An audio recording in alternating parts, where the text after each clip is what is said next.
guys! Welcome back sa aking channel. So sa video na to, isi-share ko sa inyo or ipapakita ko sa inyo kung paano nga ba ang paraan ng pagsosoli ng item sa Lazada, okay? Meron kasi tayong isang viewer nagtatanong kung kailangan pa daw ba ito palagyan ng print label. Siguro kung nasira yung print label o yung barcode, ayun. So yun yung gusto niyang malaman. So in this video, isi-share ko nga sa inyo kung paano yung paraan, okay?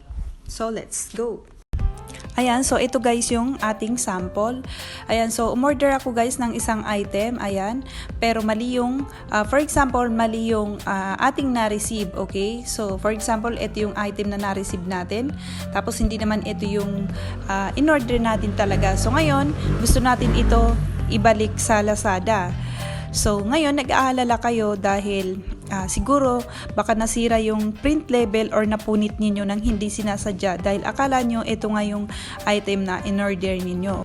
So ngayon, kapag ganyan, for example, napunit na yung inyong print label, ay huwag kayong mag-aalala dahil pwede pa rin ito gamitin, okay, para lagyan ng ating item and then isosoli nga kay Lazada dahil meron naman itong copy dun sa ating Lazada app. Okay, so doon nyo lang makikita yung print label nito or yung barcode. Ayan, so for example, isosoli nyo ito sa pick up rider ay ganito, pwede na rin yung ganito dahil sa aking experience ay maraming beses na akong nagsoli or nag-return na ganito ngayon nangyayari dahil hindi naman natin akalain na mali yung item na ating marireceive or di kaya naman ay sira or hindi siya gumagana.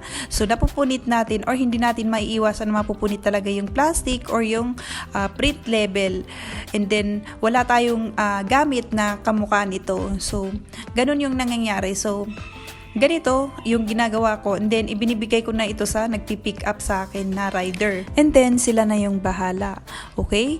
So ayan, so make sure lang guys na bago kayo magsoli ng isang item ay make sure nyo lang na talagang ito ay mali o kaya naman ay sira para naman hindi masayang yung pagod nila, okay?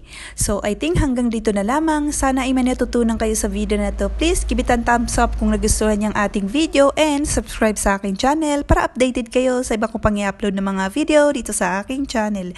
Thank you so much for watching!